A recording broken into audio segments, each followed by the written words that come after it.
Everybody, this is our very last in our paint series.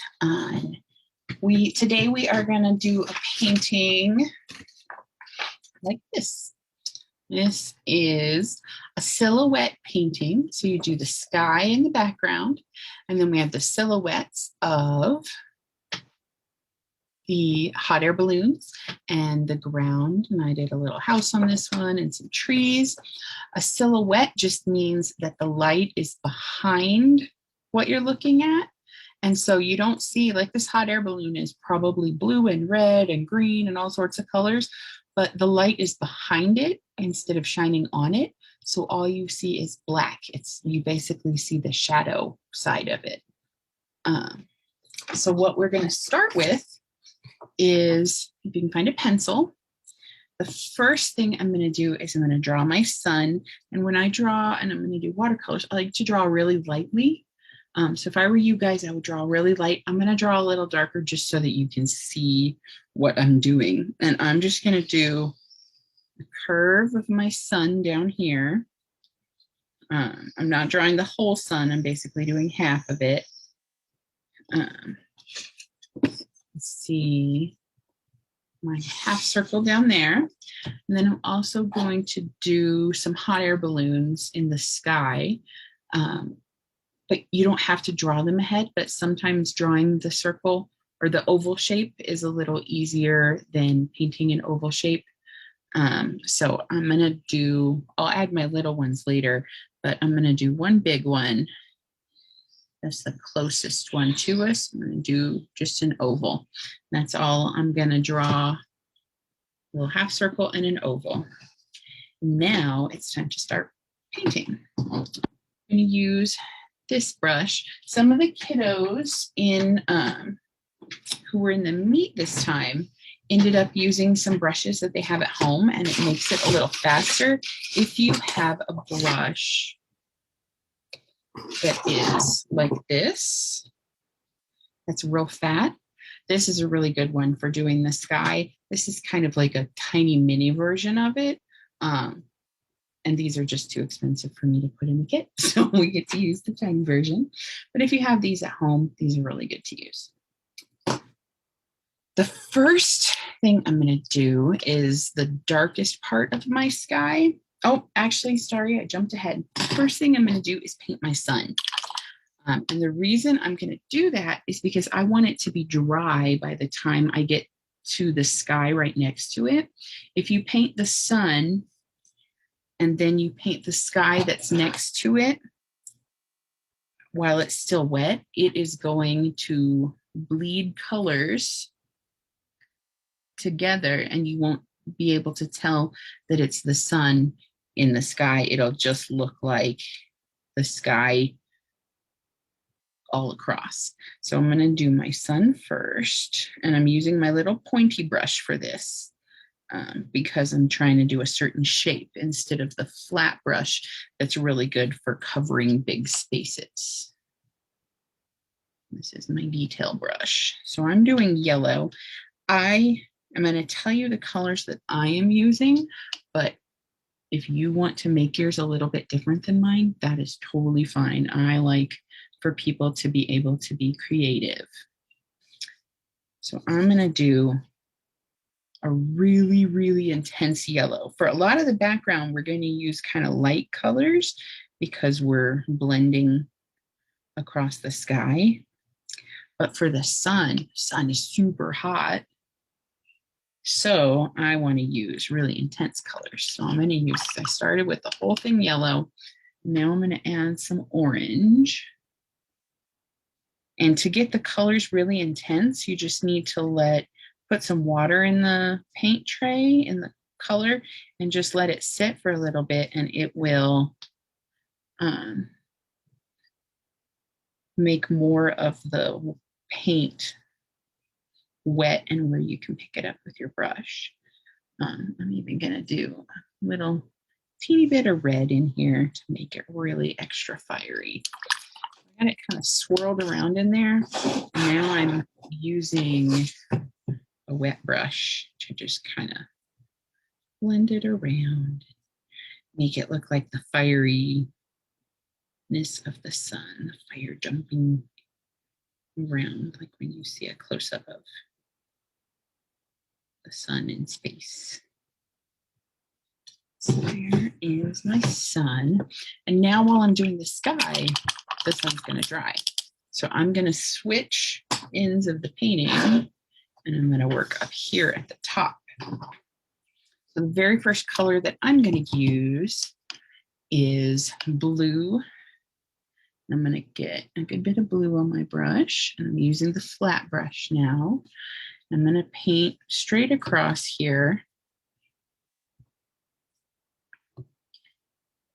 And this isn't a very nighttime blue, is it? It's a very bright blue. And we've got the sun going down here. So what I'm going to do next is clean my brush and have it a little bit wet. And I'm going to just touch the black paint. I didn't put a bunch of water in the black paint, so it's not going to have a lot of paint on it.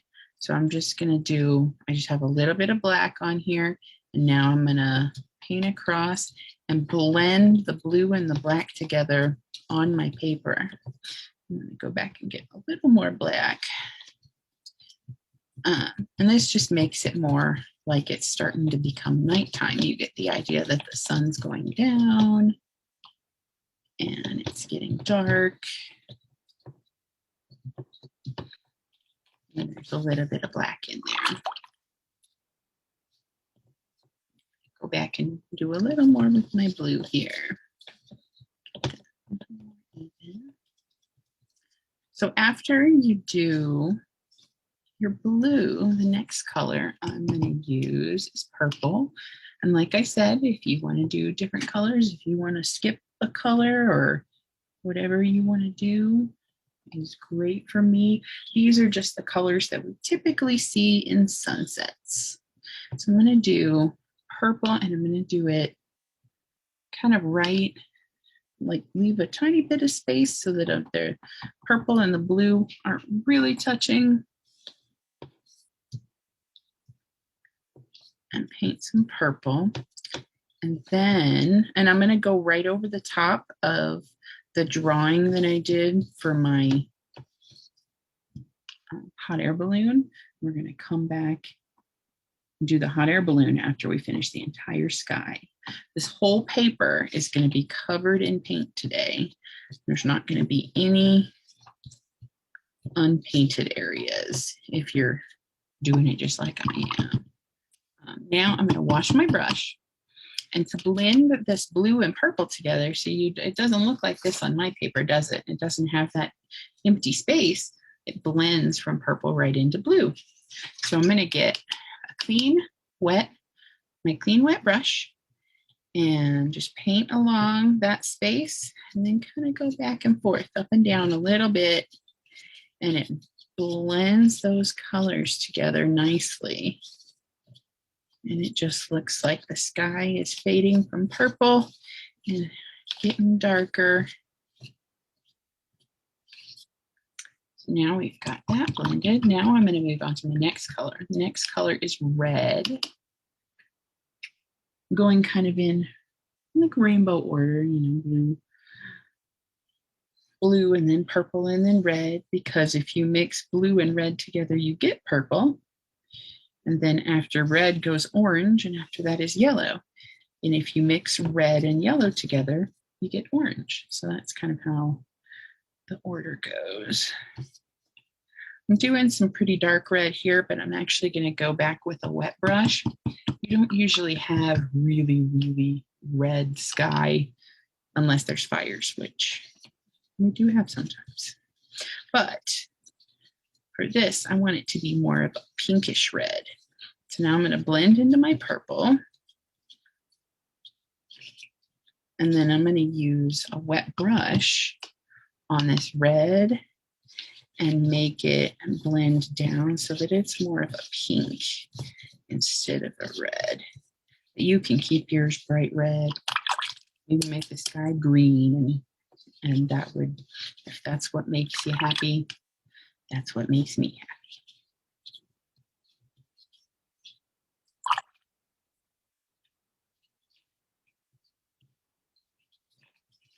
happy. All right. See how that's not quite as bright red as it used to be. So now I'm going to switch over to orange.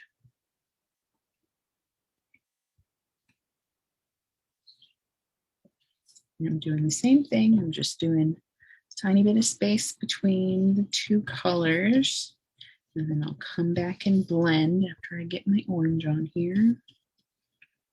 If you want to, instead of just doing the colors straight out of the tray, you could mix colors to add in between. You could make kind of a red violet by mixing red and purple together. And you could do those in between the red and the purple. I've got some extra wetness up here. I gotta catch. It's doing some funky things. If you wanted to make a red-orange, you could mix red and orange together in your tray and do those in between. You could have it where there's no single solid color. You could just be constantly blending colors, and that would be really cool too. I'm going to do my last color, which is yellow.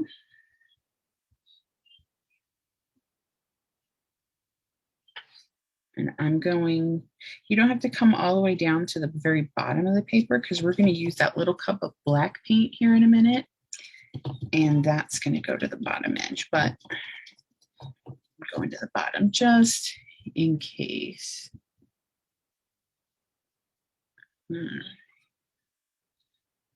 While I'm finishing up this yellow, I'll tell you guys a little bit about the black paint. The little cup of black paint that you have is called tempera paint, and it is not quite the same as watercolors. It is a water-soluble paint, so that means it can be washed off with water. It is more likely to stain clothes, so be careful. It says it's washable, but it's always kind of debatable. Sometimes they come out, sometimes they don't, so be careful with it. And we're using that for our shadow parts. And if you clean your brush once you're using the black, it's going to make your water cup get pretty dirty pretty quick. So you might need to change it more frequently. And it's also not as see-through of a paint as watercolor. So it's not going to leave, things as see-through. I'm going to pause for a minute because I want this to dry a little bit more. The kids had no problem painting straight on theirs because they didn't paint quite as quick as I did this time. So I'm going to pause and I'll come back when it is a little bit more dry. All right, I literally just let mine dry for about 2 minutes. And now it is dry enough that I can do some of my black paint. So I'm going to switch to my little detail brush. It's the one that's pointy. And if it looks a little funky on the end, you can kind of use your fingers to shape it before you have paint on it. For the tempera paint, you don't really need to add water. Mine is a little dried out, so I'm adding a teeny bit of water. But for you guys, when you open your cup up, it's just ready to go. So just dip your brush in. I like to just get the tip of my brush in paint, and that helps me have more details or have more of a fine point so I can do details. I'm going to start at the top with my hot air balloons because the bottom is still drying a little bit. I can see my line that I drew for my big hot air balloon. You guys might not be able to see it, but I can see my pencil line.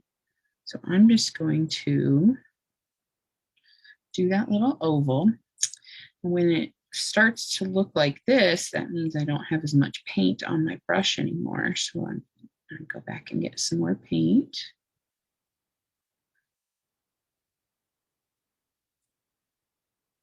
So since we're doing just the shadowy side of it, we're just going to fill in the whole thing.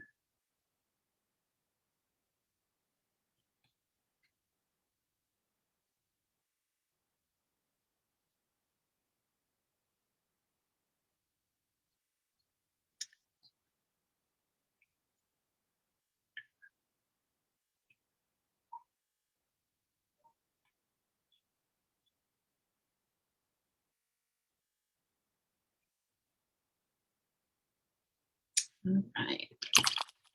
Got the balloon part. Now I'm going to add the basket that is under the balloon. Clean my brush and get it to where I have a nice little point again. And do a little square for the little basket. And paint that in. And then I like to do the little lines connecting from the basket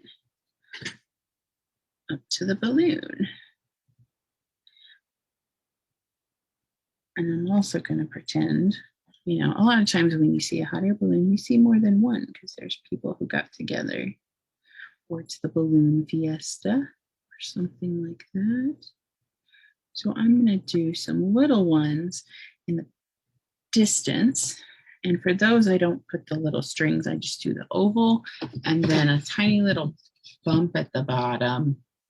That's the basket. So that's how I do the little distant ones. I'm doing one that's way up here. It's getting pretty far away. They better land pretty quick before it gets dark. I don't think flying a hot air balloon in the dark would be a very safe idea. Although I don't know, maybe they do it all the time. I've never been in a hot air balloon, so I don't know. All right, I'm just gonna do 3 hot air balloons on this one, but you can do as many as you want. One of the kiddos had at least 10 of them in his sky, so it's up to you. Next, the last part is gonna be doing the land down here at the bottom. Get a little more paint. Running out. My black paint is a little bit different than yours because I forgot to bring home some of that paint from FSN. So I'm just using what I've got here. All right, so you can make the bottom, you can just do a line straight across like this. You can just go straight across and have it be a flat ground, but I like having it be a little more interesting. So I'm gonna make there be a hill over here. It's gonna come kind of down like that. So I'm going to use my flat brush that really just helps cover more surface area at a time. So I can paint a little faster instead of using that tiny little detail brush. I can use this flat brush and cover more. So this is kind of like the hill with the sun setting behind it. So you're just seeing the silhouette of the hill. And I'm painting right up to the tape so that it'll be black all the way across the bottom when we pull the tape off. Remember to wait until your painting is dry before you pull the tape off, or else you could end up tearing your paper.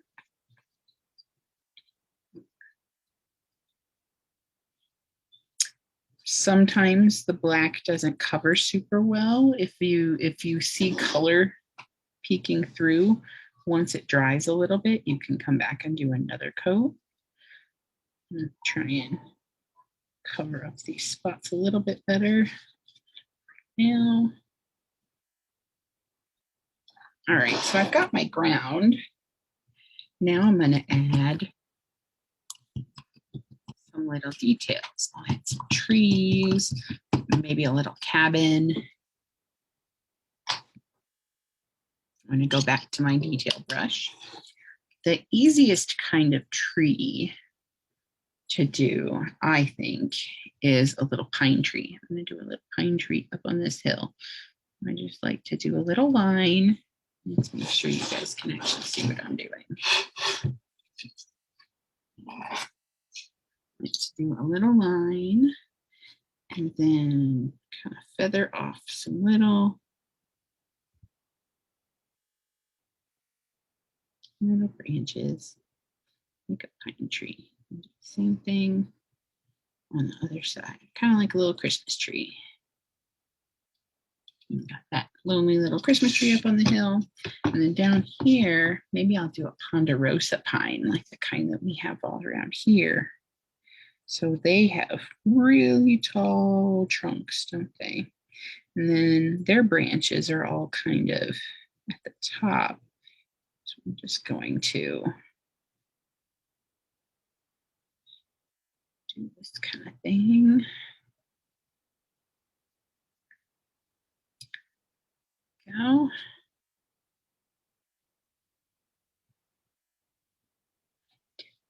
And maybe there's a little cabin here next to this Ponderosa. Pointed roof. There we go. We don't have to add anything else since it's just the silhouette. Although maybe I'm going to add a little chimney.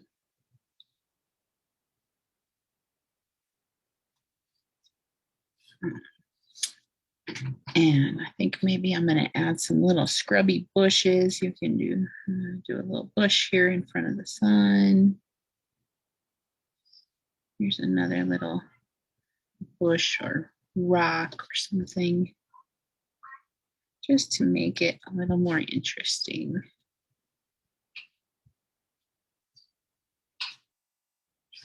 It's always nice to have interesting shapes. So here we go, we've got some. So now, if you don't want to add any more hot air balloons, we are done.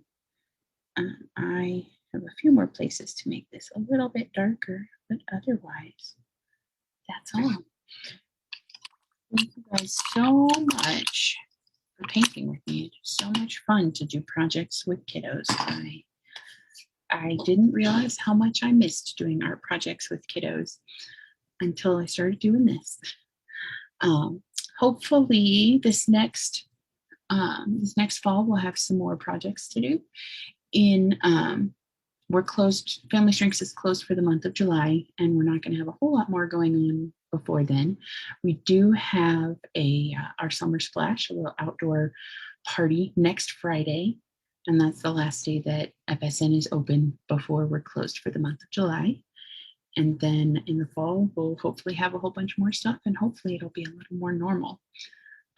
If you guys are interested in doing other art classes with me, I'll be doing some different things with FSN, but I also do art classes with STEAM Lab. So if you're interested in doing any other art classes, keep an eye out at STEAM Lab, and I will have some other art classes coming up, hopefully in the not too distant future. Thanks for hanging out and for painting with me. Feel free to send us, we would love to see pictures of your creations. So thanks a bunch. Bye, everybody.